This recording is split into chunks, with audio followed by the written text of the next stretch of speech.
Hello, everyone. Good evening. My name is Rira, and on behalf of Vroman's Bookstore, I'd like to thank everyone for joining us for our virtual event with Ishmael Beah, who is here to discuss their novel, Little Family. We're so grateful that our bookstore is able to continue bringing authors and their books to our community. Before I properly introduce our guest author, I have some quick announcements and some guidelines I'd like to go over. So Vromans will be hosting more virtual live events as the weeks go by, and you can learn more about them on our website as well as our social media. Our next event is scheduled for Sunday, May 17th at 3 p.m. with Tim Roche. And for regular updates on upcoming events, please feel free to subscribe to our newsletter. This evening's virtual event will end with a Q&A. So to submit a question, please use the Ask a Question button at the bottom of the screen. If you see a question on the list you'd like for Ishmael to answer, please click the Vote button. Your question will come up to the top of the list, which will make it easier for us to find. Also, please consider supporting our bookstore by purchasing a copy of tonight's featured book, Little Family. Just click the green purchase button directly below the viewer's screen. The link will redirect you to our website where you can continue your checkout process. And with that out of the way, let me introduce Ishmael. Born in Sierra Leone, West Africa, he is the New York Times bestselling author of A Long Way Gone, Memoirs of a Boy Soldier, and the novel Radiance of Tomorrow. He was appointed UNICEF's first advocate for children affected by war in 2007. And in the same year, he also founded the Ishmael Beah Foundation, dedicated to helping children affected by war reintegrate into society and improve their lives. And with that said, I'm going to turn the camera over to Ishmael. So get comfy, grab some water, and enjoy the presentation. Thank you very much to Vroman's Bookstore for hosting this live. And to all of you for taking the time to be with me in spirit, not physically, given the times that we're in. So I'm grateful that you've chosen this evening to be with me, to have this discussion. How I'm going to conduct this is I would speak a little bit about the book itself, what it's about, generally speaking, and then I'm going to read a few short sections from the book. And then after that, I would open it up for questions. So as it was mentioned to you, you can ask a question there, and I would scroll through your questions and I'll answer them. All this should last for about 45 minutes or so. And I intend to take a short time in terms of how I speak and talk about the book itself. So let's get started. As you heard in the introduction, I am Ishmael Beah, and this book, Little Family, this one right here, it's my third book, my second novel. And it is about 5 young people who have decided to leave society as it is that they live in for various circumstances that have occurred in their lives. They've all ostracized themselves from society with a single idea in mind, which is to find freedom for themselves, to define what freedom means for themselves. It's set in an unnamed African country because I felt the question that I'm trying to answer through these characters can be explored in various cities around the world and various countries around the world.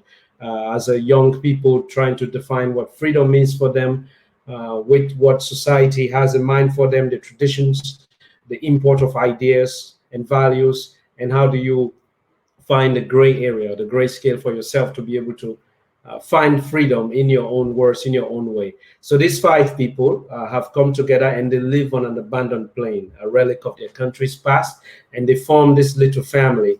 They have to bond together to survive the circumstances they face daily, which is kind of what we are all in now. Wherever you are, you kind of have to find your own little family during these COVID times to survive these circumstances that we're all faced with.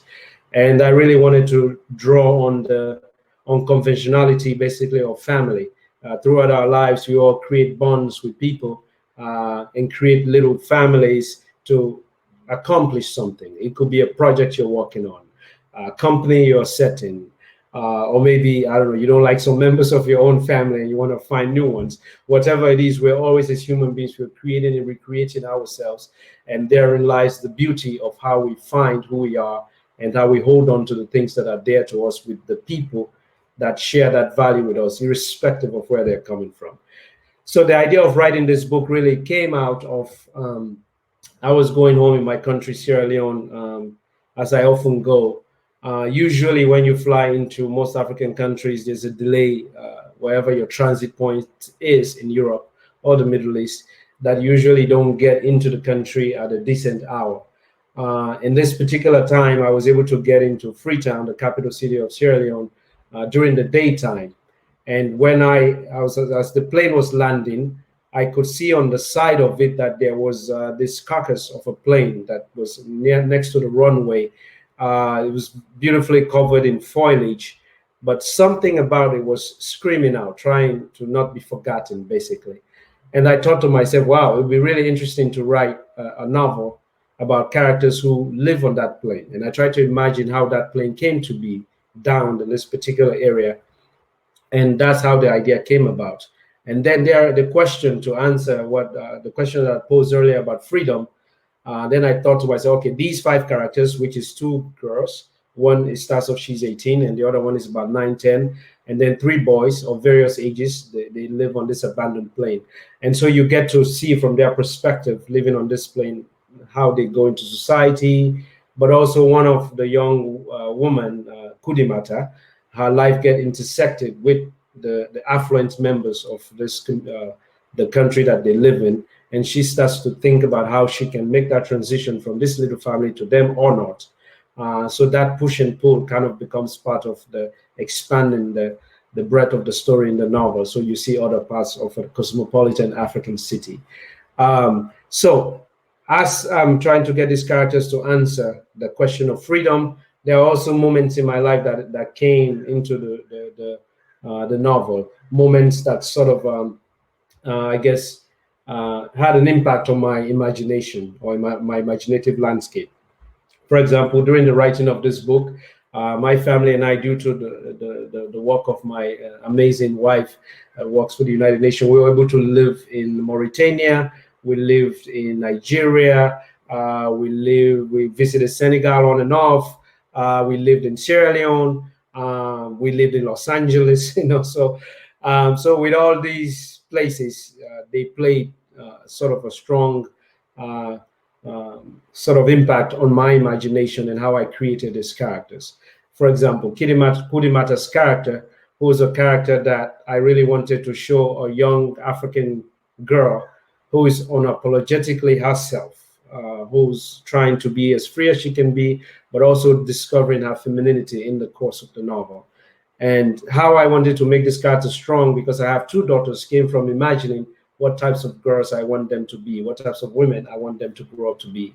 And one of the triggers was I was on a boat coming from Gorée Island in Senegal to Dakar, which is a 20 minutes boat ride.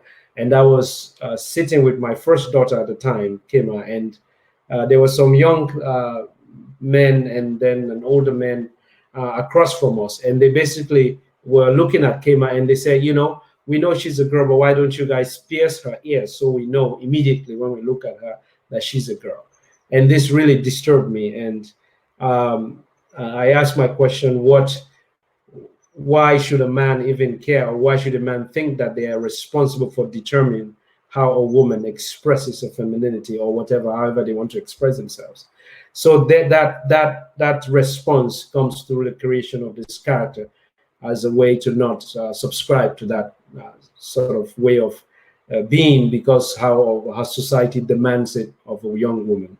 Anyway, this is sort of the genesis of the book, briefly speaking. And it touched on different things that have to do with the burden of colonialism, but mostly it's set in contemporary Africa. So you hear the sounds and music and feels of what an African city is like nowadays, with the backdrop of everything else.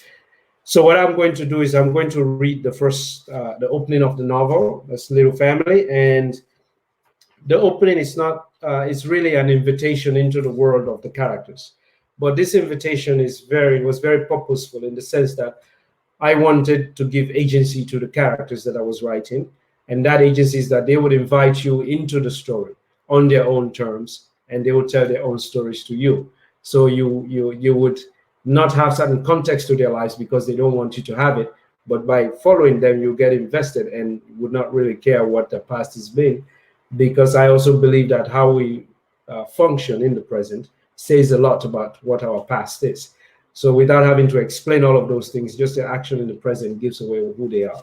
But let me introduce you to their world and bring you into it.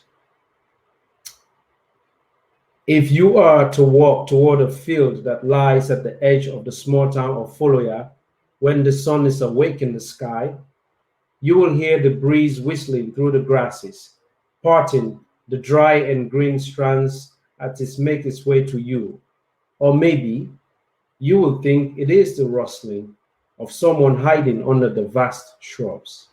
At the end of the field, your eyes will light upon the face of a boy among the grasses, peering intently at something. You try to see what it is by following the trail of his gaze, but you see nothing. Hello, you say. The boy does not respond, only narrows his eyelids against the wind. You stare back at his face, in which youth is steeped in something serious and old, in stories you want to know. You try your luck again. Good morning. You do not know what else to say. Caution trumps curiosity. You sense that you should not move closer. He does not respond. In fact, nothing about his demeanor suggests that he is even aware of your presence. Your eyes search his face one last time, then you give a sigh and continue on your way. Yet as you go, you glance back, still hopeful of an answer. And then, just as you have given up and turned your full attention to the road ahead, you hear him whistle. Immediately, several answering whistles fill the air. You become confused. Should you move on ahead or go back to the boy? You are more aware of your fear now, but at the same time, your belly burns with cautious excitement. You do not know which feeling to pursue. While you hesitate, the shrubs begin a vigorous dance, but when you look again to where the boy was sitting, he is gone, without your having ever heard him leave. You set aside your fear and try all the pathways that are visible to you, but not goes any distance. Each time, you find yourself return to where the boy was sitting, the smaller plants stretching to regain themselves in the wake of his human weight. In family. So this is the introduction into the world of the characters. And then after that, you begin to meet them one after the other. And I invite you into the world, which I'll read another section of it in a minute. But when this book came out on April 28, and my publisher and I went back and forth with a discussion about whether we should postpone the release of the book. And we agreed not to do so because we felt that this book was a timely book that really sort of was insightful in terms of how we are living now. And also individual as a person, I've been through many, many crises in my whole life. And I know very well that in a moment of crisis, how you behave, how you make the current situation as normal as possible determines how you survive it, as opposed to just waiting for this to pass so you can get back to what you're used to, which would not happen in its own way. So I felt this book needed to come out to really remind people that we are each other's keepers. How we behave now, more so now, will determine how we all come out of this. But also, you know, I grew up with oral tradition storytelling as part of my upbringing, as part of my life, as part of sort of my moral foundation, where I came to really understand and know for a fact that stories are medicine that are poured into every human being to strengthen you so that you're able to face life. The more stories you have in you, the more you have the resilience to face life and to be able to deal with things. And life would always try to break all of us, some more significant ways than other, but it always does that. When you have the medicine of stories within you, you're strengthened to not break completely, or that breakage would not be as disastrous to you.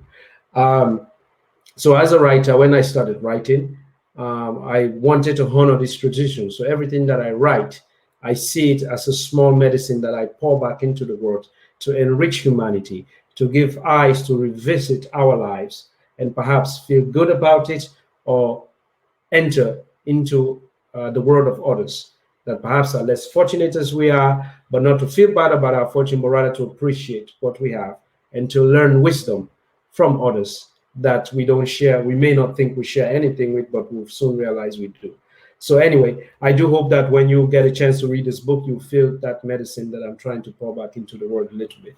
Now, writing this book was difficult in its own ways because of all the things that were going on with me, but also because the main character that becomes the main character in the book is a young woman, Kudimata, I mentioned earlier. So I had to learn how to feel and think as a young woman as she's growing up in this environment that she finds herself in. So I had to even learn about women's clothing, how you describe them. How does a woman feel when they wear a piece of fabric, as opposed to men? So I had to get out of my own masculine mind and my own masculine POV to really inhabit this character. And it was not easy. I quickly learned I've never convinced myself or never had the illusion that I know anything about women, but I thought I had a bit of an inkling, But writing this book, I realized soon enough that I know nothing. For example, my wife was my first reader and a brilliant one. She read the early drafts and she would say, a woman would never say that or think that way. So if anything, I came out of this book, I felt like I learned a little bit about women, but also I learned how to prepare for how to deal with my daughters when they come into being themselves. So in that way, everything that you write sort of write you as you write them. So that's one of the beauties of art. So now I'm going to read a little bit in another chapter about this book, chapter 3, that sort of brings you into the lives of these characters a little bit more. Actually, I'm not going to read. I'm going to read chapter 2, somewhere from chapter 2. Apologies. Let me see. So this is Kudimata, who is returning home to. So every morning, one of the members of the little family will go out to find food. And this is her returning. At the end of the open field beyond Foloya, Kudimata counted steps, more with the memory of her muscles than of her head. She cast her eyes about her one last time, then turned left into a wall of bushes. She slid her slender frame beneath them and pulled herself up on the other side, coming face to face with a high concrete wall topped with coils of barbed wire. She followed it to the right, stopping at a narrow break. She put her head through first, checking, then stepped through. She wet her lips and whistled the secret phrase to announce her arrival. King's property, everything's correct. Immediately, she got a matching whistle back. With the repeated phrases they had agreed upon to guard against impostors, everything is correct, everything is correct. She recognized Pindy's distinctive inflection, confirmed when he continued with a melodic question. Anything for us, anything for us. None of the others did that. Let's meet at the house, let's meet at the house, Kudimata's whistle replied. Her eyes caught the movement of the grasses as Pindy made his last rounds. Jumping over some scattered twigs, lest she make any noise, Kudi landed on the path, barely body wide between the walls of shrubs. This was her path, their path. The other one, wide and easy to find, led people turn by promising turn only back to the crossroads or into town. She and the others had deliberately created these detours to deliver any who sought them right back where they had come. Namsa, Kudi called softly. You have learned to walk so quietly, I could barely hear your footsteps. How did you know I was coming your way then? Answered the girl, her small voice reaching Kudi over the wind. My nose told me, Kudi replied. How? You always wash yourself with the grass that smells like lemon. And just as Kudi heard Namsa sniffing, trying to catch the scent of her own body, she came into view at the bend. The two of them lit up at the sight of each other. Then Namsa placed her arm around the waist of the older girl and looked up at her pointed little face not yet even at the height of Kudi's shoulders. They walked the rest of the way like that, Namsa sometimes skipping, their bodies brushing the branches on either side. The path came to an end in a clearing enclosed by palm and baobab trees. In the middle, the skeleton of a medium-sized plane lay on its belly. Vines had wrapped themselves around most of the exterior, giving it a natural camouflage. Nearly all of the windows in the front were intact, and toward the back were more missing. They had been covered with cardboard, plastic, and tarpaulin to prevent snakes and other animals from entering. The faded air lower insignia could be made out against the background of green, white, and blue. In the clearing, in front of the plane, a battered old aluminium fridge lay on its side. Kudimata placed her raffia bag on top of it, and she and Namsa dragged two appended plastic buckets alongside. The two of them sat facing each other, Namsa playing with her fingers, Kudi's eyes on the path. The wind gusted up under the bushes and grasses and lifted the nearby heaps of rubbish. A sheet of newspaper took flight in front of one wing, and for a moment it was possible to imagine that one of the propellers was spinning and the old plane was going to start its missing engine and take off. Now Ndevui appeared from another hidden path that led to the beach. He went for a run every morning with a white towel around his neck and his earphones deep inside his ears as if he were afraid of hearing the promise that the new day offered for some. He kept the cord of the earphones tucked under his shirt and into his football shorts so that no one could see that what it was connected to. The truth was that it was connected to nothing. But that did not stop him from singing to himself the songs he had heard on the streets and in the music shops. Who needed a device when you had a mind that could record songs and play them back for free? How far did you go today? Asked Kudi, folding the sleeves of the oversized sweatshirt she wore when she went out in the world to mask the contours of her body and keep herself safe. But Ndevui was singing whatever his memory was playing, and he didn't answer immediately. He wiped the sweat off his broad forehead and cracked his fingers. Then he removed the earphones and turned back toward her. Is your music off now? Asked Kudi, deferring to his ingenuity. How long was your run? More than 2 hours today, without stopping. He pointed his long fingers beyond the trees and wiped his forehead again with the towels around his neck. He was wearing a TP Mazembe jersey and a Kaiser Chiefs shorts, African football clubs, not the European ones most kids flaunted, which were easier to come by. When the others teased him about his choice, he said, I get to choose the kind of fool I want to be. He had a pair of new cleats too, which he sometimes liked today, strung around his neck as well. Are you ever going to play in those shoes or even run in them? Namsa teased, a daily ritual. I will wear them when I get to play in a game that can get me recognized. They will only add to my natural abilities. He picked up a split open tennis ball and with the sides of his bare feet and began to juggle it. At this very moment, Pindi shot into the clearing and deftly intercepted the ball. Some days they use a plastic bottle, an inedible orange or mango or bundle of rags. No matter what the day ball was made of, Pindi always managed to surprise Ndevui by changing directions at last split second and stealing it from Ndevui's feet. Ha! You have to be alert, big brother. Pindi snapped his fingers. It isn't all about stamina and strength. He squeezed Ndevui's biceps, measured and compared them to his bony arms. Though Ndevui was a year older and stronger, Pindi was taller by a head. He ran circles around Ndevui, juggling the pretend ball. It is also about using your medium-sized head. He laughed and gave Ndevui a shove. Then Ndevui shoved him back, the two of them like real brothers, always straddling the line between confrontation and joke. When they had exhausted themselves, they dragged two more plastic buckets hard against the earth and took a seat at the makeshift table. Pindi rubbed his long belly. I'm always excited when it is Big Sister who comes back with food, because I know she has taste of tastes. When he and Ndevui argued about height, which was often, Pindi said he was taller because he had drunk more cow's milk while Ndevui ate only rice and cassava. Where is Monsieur Latet? Asked Pindi. It was their joke name for Eliman, who was always somewhere reading or writing.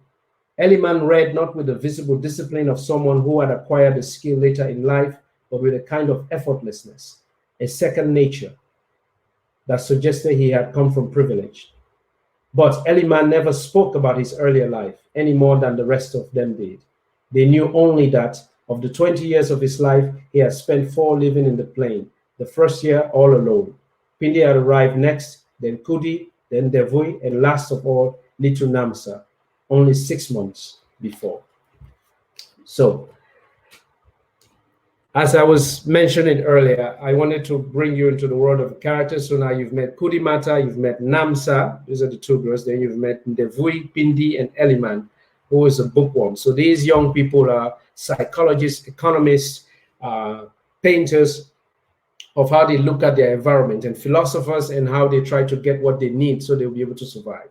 Now, I mentioned earlier that when I was writing this book, I had to decide whether I needed a lot of backstory of who the characters were for the readers. But I decided against it because, again, as I mentioned earlier, how we behave in the present says a lot about our past. We are all made of layers and layers of experiences. And when somebody says something to us or run past us or whatever action they do, we react based on the memory of those layerings that are within us. So I wanted you to read and then meet the characters. And by observing them, being in their life, reading about them, you get to know who they are. For example, Eliman, even though they are living on an abandoned plane, go through this, he reads. So you know already that at a young age, he grew up in a home that has books, which says a lot about his personality and how he thinks about things, how he feels about things. So you have a little bit of these snippets in the novel so that I didn't get bogged down on explaining backstory and all of these things, which I think sometimes can be a distraction from the movement of the narrative itself. Now, that being said, I think I'm going to stop here. And, you know, Little Family again. As it was mentioned, there's a purchase button at Vroman, a green one you can click on to get the book. But for now, I'm going to take your questions. And I believe I can see them as they come up here. So if you have any questions, you write them, and then I'm just going to go through them and ask them. Yes. So who can ask the first question? Well, let me click on them and see what they are. What are the stories? The first question that has 2 votes, and it's at the top. It says, what are the stories behind the names of the characters in Little Family? The stories behind the names of the characters come from all the places that I'd lived while I was writing this book. For example, Namsa and Kudimata come from generally West Africa, but Kudimata specifically comes from Mauritania. When we lived in Mauritania for 2 years, I befriended a lot of people, and one of the names that I really loved was Kudimata. And Eliman also comes from Mauritania. Namsa is a general West African name you can find in Senegal, in Nigeria, in Sierra Leone, and Pindi and Devui are Sierra Leonean names that you find in Sierra Leone. And then, so so that's how the names come about. But also for me, when I'm writing, one of the things that's always in the back of my mind is that I want to bring names into literature that are not necessarily there. For example, me, Ishmael, I want my name to be in literature. I want Kema, my daughter's name, to be in literature. I want the Namsas, the Eliman, so that when I read literature, I can see myself in those names, or when somebody who comes from my background or comes from can see themselves in literature as well. So that was the motive behind these names, you know. And actually, there's a part in the book where the idea of name and colonial heritage comes into play, about how people name their children in post-colonial countries. So the second question is, what inspired you to include the beautiful people? So the beautiful people in the narrative are basically the affluent the kids from very affluent families. And I really wanted to go beyond just the Africa that's presented on the news with always these difficulties and struggles, but to show the other side of it, that with all that backdrop, there are people who are extremely well-to-do, who have actually come and studied excuse me, who have come and studied in the West, have had an education, but have returned to live in these places, and they have the same beautiful taste for life. So they go to these amazing restaurants, drink amazing wine, eat amazing food. And I wanted to bring these people into the narrative so that you can see how a contemporary African city is vibrant in that sense. And Kudimata her life gets intersected with them, and that threatens the breakage of this little family. But also it shows what she's aspiring to be, but also holding on to certain aspects of who she has formed with this little family. And so she kind of goes between these two worlds. And I created a space for her where she takes a break to basically unmask herself from one world to enter the next. So you see that push and pull as it continues throughout the narrative. And finally, what she decides to do with that, which I won't tell you. You have to read the book to find out. Now, let me go to more questions. Let's see. Maybe I'll scroll down. Top 8 questions. I've answered one. Can you share more details about your work as a UNICEF ambassador and as an activist? How does that work inform your writing? Yes. I mentioned earlier because of my wife, but also because I'm a UNICEF Good Ambassador. We go as a family into countries and live in places that people don't necessarily go, and get to see the lives of other people that has its remarkable beauties, but also forgotten. So whenever I'm writing, my imagination is sort of imbued with those ideas to try to bring things. For example, when I read the second section I read to introduce you to the characters of Ndevue and Pindi, I talked about where one of them had an earphone in their ears that were not connected to anything.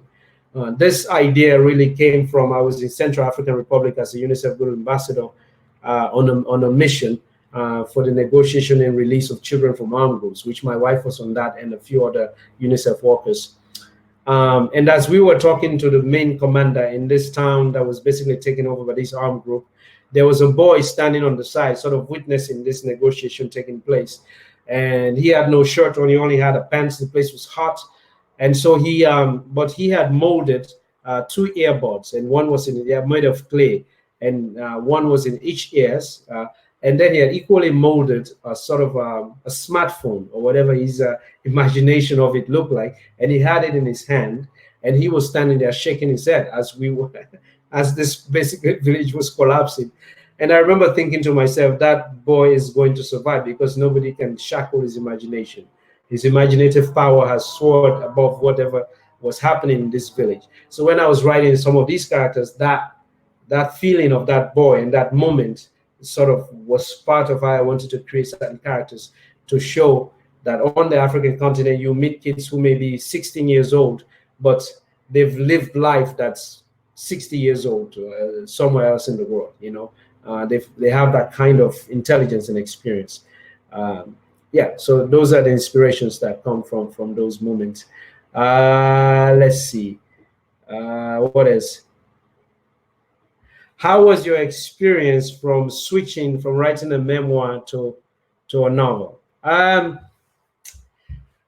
I believe that every story that you tell, you have to be able to bring your readers, or the people who don't know the story, into the landscape of the story and keep them there. So that cuts across whether it's a non-fiction or fiction. You have to be able to bring people, and so those people can invest into the lives of the characters or of the person they're reading about. And when I do that, I try to look at the oral tradition that I come from, because I believe every story has its own natural structure. Through revising and looking at it, you see it. So I don't try to follow the structures that maybe people will learn in school, because some people's life begin at the end and then comes to the beginning, or some in the middle. There's no specific structure that fits life. It just depends on how those characters want to tell their story or how you want to tell yours.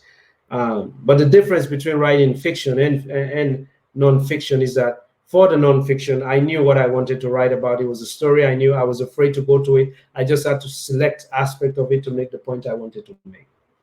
And also I was struggling with the idea that, I was coming from a different culture in one, living in one, and writing in one, that looked at the singularity of truth which is that when you write about an experience, they want everybody who was present to have sort of the same rendering of that experience, which is impossible. So I had a hard time because I was coming from an oral traditional storytelling background where they believe they are truths because, again, as I mentioned earlier, we react to moments based on who we are. So, for example, we are all here tonight on Vroman's Live. If we all go back and write about this specific presentation, all our writings or reflections or recollections or insights of tonight would be very different, but yet they will all be very truthful to the fact that we were all here tonight. So in the African oral tradition storytelling, that fact is the backbone of the story. The rest of it, as long as it's not egregious, you're making things up in like people are walking on their head or something like that, then it goes because it's your interpretation, it's your POV of that moment. So writing a memoir where there was that belief that it has to be unified was difficult to grapple with. Whereas in fiction, I didn't have to deal with that. I created the world. I could decide who lived or died and who came, when, where they went. But I'm more faithful with my characters, and I can play more with language and all kinds of things in fiction. So that's the difference for me, really. Let's see. Let's see. How do you write? What's the question? Let me see if I can bring it up. So the next question is, did you identify more closely with any of the central characters over the others? Well, yes. I identify with the character of Eliman perhaps a little bit more because I'd learned to read early on, and also his personality is a bit, I can see it in a lot of upbringings. If you grew up in an African continent and you have just a slight little bit of access to books, or also Ndevui because I've had other things. But I think what I ended up doing during the course of the book was that I ended up getting more closer to Kudimata because she was the character that was more challenging to write, that I wanted to really get right on the nose because I knew there will be young African women or any woman who will be reading this book, and I wanted to make sure that I didn't have any masculine POV coming through. So I spent more time and I ended up getting to know her character perhaps more than the rest. But you would see that all the characters are flushed out in their own ways very well, so you don't feel one overpowers the other. The other question is is that your novel follows a group of 5 street-savvy youngsters who form a makeshift family. What is your definition of family? Well, my definition of family, I have my own little family, unfortunately, which doesn't just stop at, my 2 daughters and my son. We have twins, 3 years old, and we have a 6-year-old daughter.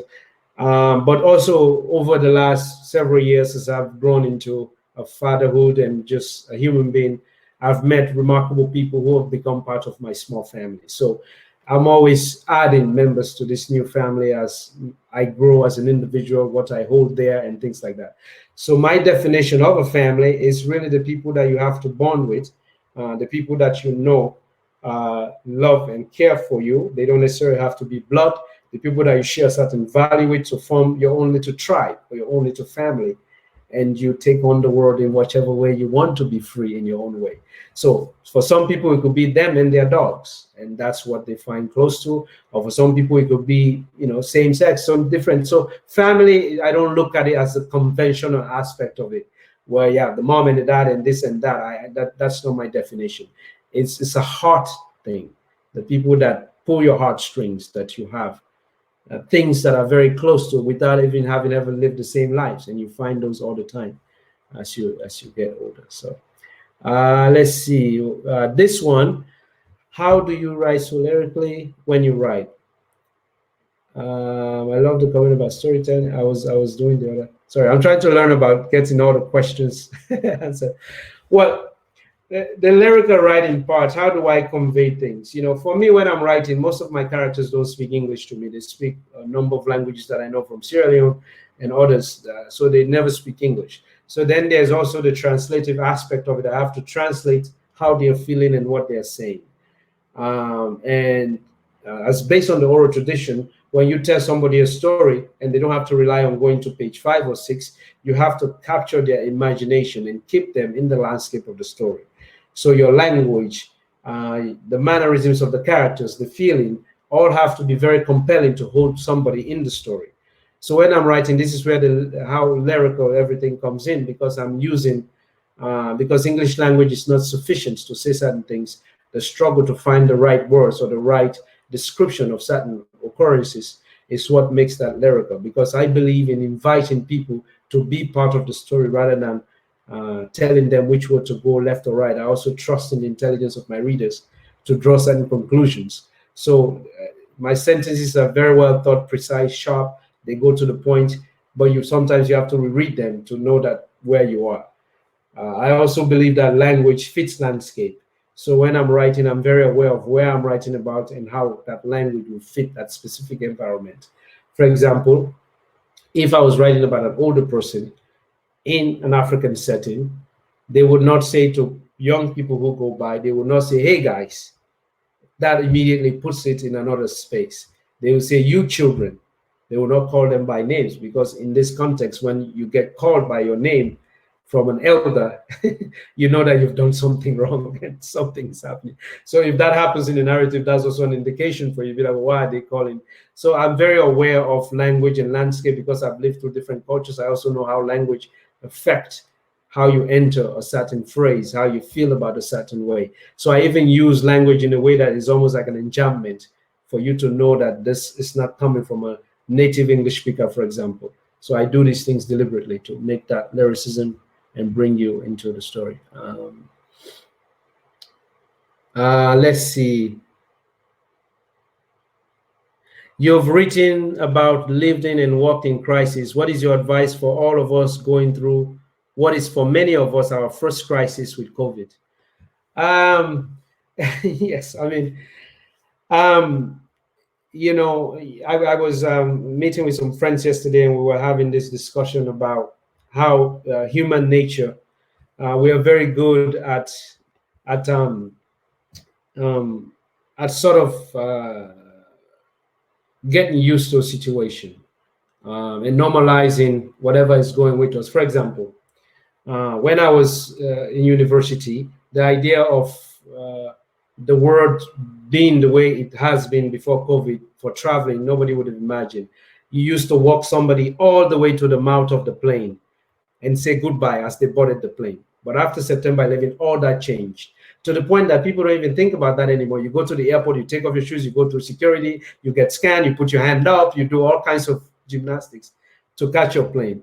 We've adjusted to it so well that it's not even a discussion anymore. So my advice to people is this: if you are sitting at home and you are just waiting to return to the normalcy of how your life used to be, you are going to be disappointed and you are probably going to be depressed because you're just waiting. You're not actually looking at this moment and driving whatever good you can drive from it, being appreciative for whatever you can. For example, in my case, I'm always traveling a lot. I've looked at this as a way to actually be with my family, to observe my kids, how they learn at home. We're administering learning to them now at home, where it's become the substitute teachers and teaching them all kinds of things. So I'm also seeing how they comprehend information, how they respond to things. And these are moments that I will cherish daily. So you have to take those simple moments and hold on to them and function within this new normality, as opposed to waiting to return to something else, because that will just drive you crazy. Your attitude has to shift. I wake up in the morning and I take a shower, even though I'm not going anywhere. I use my nice soap if I have one. I spray my perfume. Just that move itself puts you in a positive mindset. I've lived through several crises to know that, to tell you this simple advice would make the difference for you. Don't wait for things to get back to normal. Live now. If you're waiting, you're just surviving. And I know a lot of things about surviving, which is that you only make a plan for the immediate things that are happening, not the future. You're just waiting for the next minute. So therefore, you can't do anything with yourself. So please remember that. Okay, let's go to a few questions. I think we're kind of coming towards the end. What is your creative process? Do you keep a writing schedule, and how do you stay motivated during these uncertain times? Well, for example, I'm always motivated because I'm always thinking about projects, and my family is such, including my little travel creator. We're always thinking about the next thing. What are we doing next? So we're always kind of mobile in our thinking. We're quite a nomadic family, and we've been trying to stay somewhere for a bit, but we're always thinking what is coming next. So in that sense, we're always moving. I have 2 book deals with my current publisher, Riverhead. So I started the next book that I have that book deal for. But I'm not writing anything about COVID. I don't think anybody wants to read about COVID novels or anything like that. Maybe some people are working on it. My writing process is very scattered. I wish I were more of a disciplined writer, as I imagine myself to be, but I'm not. In fact, the way I write, for example, for the writing of Little Family, how I start, I would take maybe 6 months to a year just thinking about the characters that I want to write about, their gender, where they live, who they're going to be with, what they look like. So I spend that time just making notes. And I won't tell myself this is how the story is going to go. I would just have a question that I want to answer or an idea that I want to explore. And then one day I would just sit down and I would start writing. And I will allow the characters to tell their stories through me.